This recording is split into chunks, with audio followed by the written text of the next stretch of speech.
There's a proverb wealthy families whisper to each other at dinner parties, and it exists in almost every culture on Earth under a different name. In America, it's shirt sleeves to shirt sleeves in 3 generations. In China, it's from peasant shoes to peasant shoes in 3 generations. In Scotland, it's blunter. The father buys, the son builds, the grandchild sells, and his son begs. In Italy, from the stable to the stars and back to the stable. Different language, same architecture.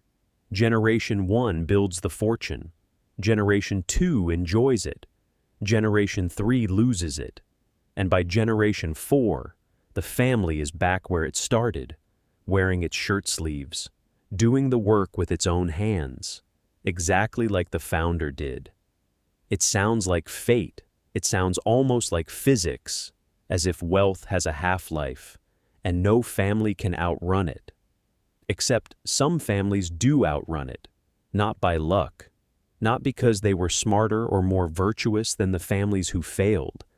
They outran it because at some point, someone in the bloodline built a system designed specifically to break the curse. And that system is copyable. That's what this video is about. Not whether the curse is real, but exactly which mechanisms let certain dynasties step outside of it, generation after generation, for 100, 200, sometimes 700 years. Where the curse comes from, and why the statistic is more complicated than it sounds.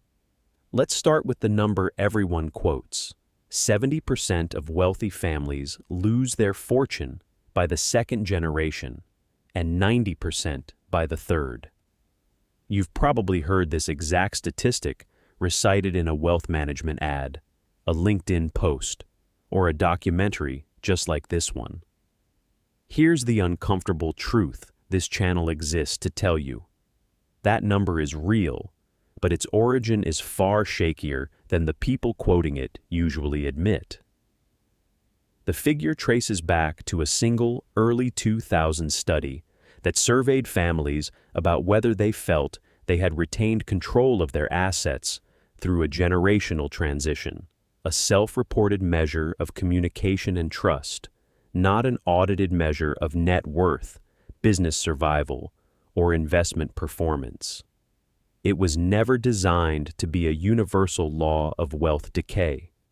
It became one because fear is an extremely effective sales tool. A family that believes 7 out of 10 families like them collapse into ruin is a family that will pay almost anything for an advisor who promises to be the exception. This doesn't mean the underlying pattern is fake. Family business researchers, most notably the Family Business Consulting Group's long-running research program, have independently found that the average life expectancy of a family-owned firm under the same family's control is somewhere between 50 and 60 years, meaning most family businesses stop being family-owned somewhere late in the 2nd generation or early in the 3rd. That part holds up. What doesn't hold up is the deterministic framing, the idea that decline is inevitable, encoded into the wealth itself like a curse in the biblical sense. So if it isn't fate, what is it? 3 forces, consistently, across every culture that has this proverb. First, dilution. Generation 1 has 1 or 2 heirs. Generation 3 might have 15 or 20 descendants, all with legal claim to a stake in a fortune that hasn't grown 15 or 20 times larger. The math alone guarantees each individual heir is dramatically poorer than the founder, even if the family's total wealth hasn't shrunk at all. People often mistake each grandchild is less rich than grandfather, for the family lost its wealth. Those are 2 very different phenomena, and conflating them is part of why the myth persists. Second, distance from the origin story. The founder built the fortune under scarcity, often real hardship. That scarcity produced discipline, risk tolerance, and an intimate, granular understanding of exactly how money is made and how easily it can be lost. Generation 2 watched that struggle up close, even if they didn't live it fully. Generation 3 often never sees struggle at all. They inherit competence gaps precisely where their forebears had the most hard-won expertise. Third, and this is the one almost nobody talks about, absence of formal transmission systems. Wealth is not just money. It is a body of tacit knowledge, how to read a balance sheet, how to vet a business partner, how to say no to a bad investment, how to survive a market downturn without panic selling. In most families, none of that knowledge is written down anywhere. It lives in the founder's head.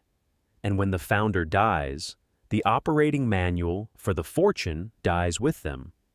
The dynasties that break the curse are, almost without exception, the ones who figured out how to convert that tacit knowledge into an explicit, durable, teachable system before the founder was gone. That's the actual subject of this video, not the myth, the mechanism. The Fugger Playbook, Governance as Technology. Let's go back roughly 500 years to Augsburg in what is now Germany, and to a merchant banking family named Fugger. Jakob Fugger, called Jakob the Rich in his own lifetime, which tells you something, built one of the largest fortunes in European history through mining, textiles, and banking, at one point effectively bankrolling the Holy Roman Empire's political machinery, including the election of Charles V. By some historical estimates of relative wealth, Fugger's fortune, adjusted for the size of the economy he operated in, would rank among the largest personal fortunes ever accumulated by a private individual. Jakob Fugger had no biological children. This should have been a death sentence for the dynasty. A fortune with no heir is a fortune waiting to be absorbed by whoever is most aggressive after the founder's death. Instead, Fugger did something that, in hindsight, looks less like an accident and more like an early prototype of modern family governance. He didn't just leave money to his nephews. He left them a structure. The Fugger business was organized as something functionally similar to a modern holding company, with defined roles, a chain of decision-making authority, and, critically, a set of written operating principles about how capital should be deployed, how risk should be sized, and how disputes between family members were to be resolved without destroying the underlying business. He also built something that still exists today, 5 centuries later. The Fuggerei, a subsidized housing settlement in Augsburg for the deserving poor, which continues to operate under Fugger family trust governance into the present day. That's not a charitable footnote. It's a 500-year-old case study in the exact discipline this video is about, an institution built with rules durable enough to survive its founder by half a millennium. The mechanism worth extracting here is this. Jakob Fugger separated the fortune from the founder. He built something that could run without him, governed by rules rather than by his personal judgment, because he understood correctly that his personal judgment would not be available to guide the 3rd or 4th generation. Most fortunes die because they never make this separation. The founder is the system. When the founder goes, the system goes with them. Contrast this with what typically happens in a family business with no formal governance. Decision-making authority is implicit. It's whoever the founder trusted most, which is rarely written down and almost never survives a contested succession. When the founder dies without a clear, formalized structure, you get exactly what family business researchers call the succession vacuum. Multiple heirs, each with a legitimate claim, no agreed-upon process for resolving disagreement, and a business that gets pulled apart by litigation, rival factions, or simple paralysis while competitors move faster. The Fugger fortune's 500-year institutional footprint exists specifically because Jakob Fugger closed that vacuum before he died, not after. This is the first pillar dynasties that survive the curse have in common. Governance precedes crisis. The rules get written while the founder is still alive to enforce them, not drafted in a hurry by grieving heirs who are simultaneously mourning and negotiating. The Rothschild method controlled marriage as a capital strategy. If Fugger solved the governance problem, the Rothschild family, 2.5 centuries later, solved a different one. How do you keep capital inside the family when every marriage is a potential leak? Meyer Amschel Rothschild sent 5 sons to 5 different European financial capitals: Frankfurt, London, Paris, Vienna, and Naples, turning what could have been 5 competing rival banks into a single coordinated network with privileged information flow between cities at a time when information moved at the speed of a horse or a ship. That's the part most documentaries cover. What gets less attention is what happened inside the family over the following 2 generations, which is arguably the more important mechanism for this specific topic. The Rothschilds practiced a remarkably high rate of cousin marriage, first cousins, and sometimes uncle-niece unions, specifically among descendants of the 5 founding brothers, well into the mid-19th century. To modern ears, this sounds strange, even alarming, and it's worth being direct about why they did it. It wasn't about genetics or tradition for its own sake. It was capital control. In an era before sophisticated trust law, the most reliable way to prevent the family's capital from marrying out into another family's balance sheet was to keep marriages inside the bloodline. A daughter marrying an outside banker could mean a rival house gaining access to the Rothschild network's information and capital. A daughter marrying her own cousin kept both the dowry and the relationship inside the same 5-branch structure. It's a blunt instrument by today's standards, and modern dynasties don't replicate the marriage part. For very good legal, ethical, and genetic reasons, this channel isn't going to pretend didn't exist. But the underlying principle the Rothschilds were solving for is exactly the same principle every surviving dynasty solves for today, just with better tools. Prevent capital and information from leaking out of the governance structure through in-laws who have no stake in the institution's long-term survival.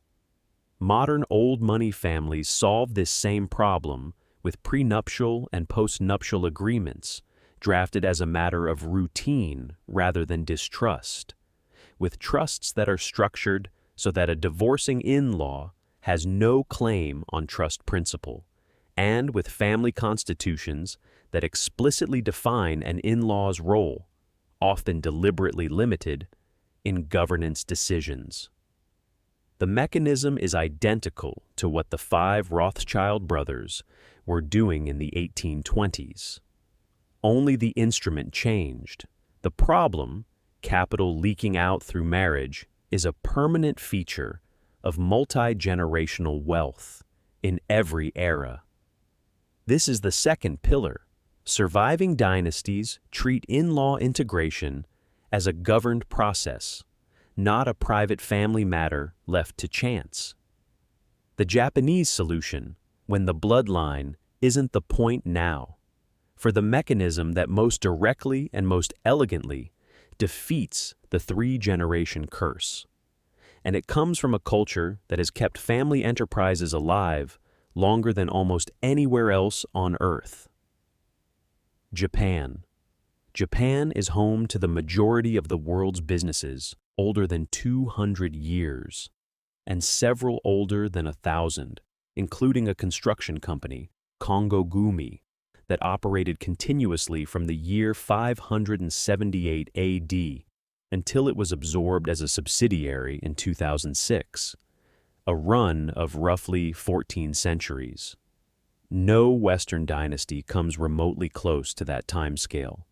The mechanism behind it is called Yoshi adoption, operating inside a broader house system called IE. Here's the part that should genuinely reframe how you think about dynastic survival. In the traditional Japanese merchant house, the point was never to keep the bloodline on the business. The point was to keep competent leadership on the business, and the bloodline was simply the default mechanism for finding one, used only when it worked. If the eldest son was incompetent, lazy, or simply uninterested, the family did not hand him the business anyway out of sentimental attachment to genetics. Instead, they adopted a Yoshi, an adult adopted heir, frequently the most talented employee in the firm, or a talented young man from another merchant family who would marry into the family, take the family name, and inherit leadership of the house. This wasn't treated as a consolation prize or an embarrassment. It was treated as the system working exactly as designed. Some of the most successful multi-century merchant houses in Japanese history, including major sake breweries and trading houses still operating today, used adopted heirs multiple times across their history, precisely because it let them select for the trait that actually determines dynastic survival, competence, instead of the trait everyone else defaults to, which is simply who was born first. This is reinforced by a second instrument, the kakun, or house code, a written constitution, often literally posted on the wall of the family compound, laying out explicit rules for how the business should be run, how family members should behave, what risks were acceptable, and what would result in disinheritance regardless of blood relation. The kakun made clear from the outset that the house, the institution, outranked any individual family member, including the head of the house himself. Break the code badly enough, and you could be removed from succession even as a biological son. Follow it well enough as an outsider, and you could be adopted in and made heir. Compare that to the default Western model, in which primogeniture, the eldest son inherits, full stop, was for centuries close to the only mechanism, especially for titled and landed wealth. It's a beautifully simple system for avoiding disputes over who's in charge. It is a catastrophically bad system for selecting for competence, because competence is not correlated with birth order. The lesson dynasties that survive the curse absorb, in one form or another, is this: bloodline succession and competence-based succession are not the same thing, and the families who conflate them are gambling their fortune on a coin flip. The families who separate them, who build an explicit mechanism for selecting leadership by ability rather than birth order, whether that's a Japanese-style adoption system or a modern family council that can vote an underqualified heir out of an operating role while still protecting their financial stake, are the ones still standing in Generation 7. The modern toolkit, how today's dynasties engineer. The same outcome. You don't need a 500-year-old merchant house to apply these principles. Contemporary old money families have translated every mechanism above into modern legal and financial instruments. And this is where the unwritten rules this channel investigates become genuinely actionable. The family constitution. This is the direct descendant of the Japanese kakun, and increasingly common among ultra-high net worth families advised by multifamily offices. It's a written document, sometimes 20 pages, sometimes 200, that defines the family's values, the criteria for a family member to be employed in the family business versus simply receiving distributions as a passive beneficiary, the process for resolving disputes, and often an explicit statement that competence and merit, not birth order, determine leadership roles. The dynasty trust with a professional trustee, not a family member. This is a direct structural answer to dilution and to succession by birth order, rather than each generation inheriting an outright lump sum that they can mismanage, spend down, or lose in a divorce. Capital is held in trust in perpetuity, or as close to perpetuity as the jurisdiction allows, managed by a professional or institutional trustee, bound by fiduciary duty. Beneficiaries receive income and, under carefully defined circumstances, access to principal, but no single beneficiary, however incompetent or reckless, can unilaterally liquidate the family's core capital. This is, functionally, the Fugger governance principle, separating the fortune from any one individual's judgment, including the judgment of the heirs themselves. The family council or family assembly, a regular, often quarterly or annual formal meeting of adult family members, sometimes including in-laws in a defined, limited capacity, echoing the Rothschild-era instinct to control in-law access to governance, where family business performance, philanthropy, and disputes are discussed under agreed rules of order, frequently with an outside facilitator present, specifically so that family conflict doesn't get resolved through raw seniority or personal favoritism. Heir education as a formal curriculum, not an accident of exposure. Surviving dynasties increasingly treat financial literacy, governance literacy, and often an apprenticeship inside the family enterprise as a structured rite of passage before a young adult is granted any meaningful control over capital, frequently gating trust distributions or governance voting rights behind demonstrated competence, sometimes literally requiring the completion of coursework or a period of outside employment before an heir is eligible for a board seat. This is the modern humane version of the same principle behind Yoshi adoption. Don't hand control to someone, family member or not, until they've demonstrated they can hold it.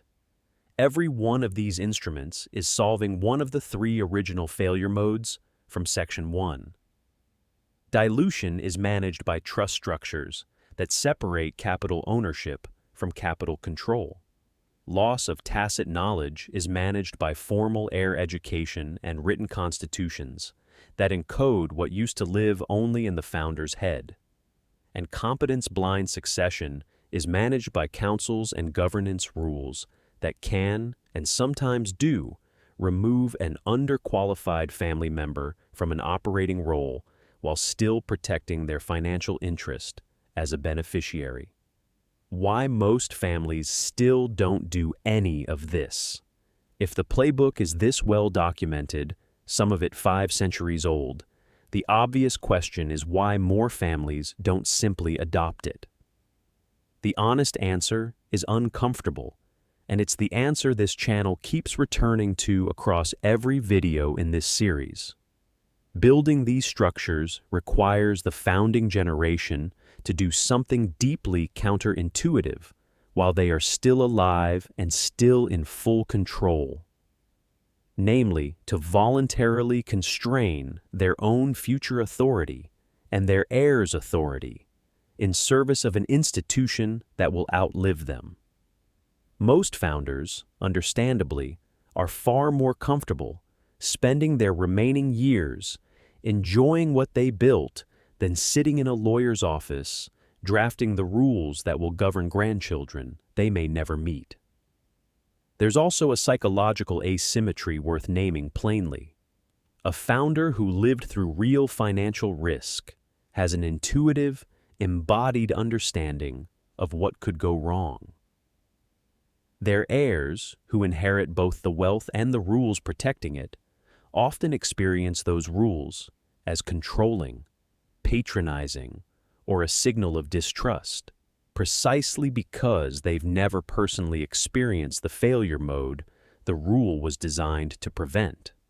This is why some of the most sophisticated family constitutions include not just rules, but an explicit written account of why each rule exists. The specific historical failure or near failure inside the family or inside a peer family that the rule was built to prevent. Families that skip this step frequently find the third generation quietly ignoring or dismantling governance they never understood the purpose of, which is its own well-documented failure path back toward the very curse the rules were meant to break. And finally, there's a much simpler, less dramatic reason. Most families never build any of this. It requires paying up front for expensive legal and advisory expertise to solve a problem that hasn't happened yet. A family constitution, a dynasty trust, a formal family council with outside facilitation. These cost real money and real time to set up correctly, years before there's any visible crisis forcing the issue. Humans are, across every culture and every income bracket, reliably bad at paying now to prevent a diffuse, probabilistic loss decades in the future. Wealthy families are not exempt from that bias.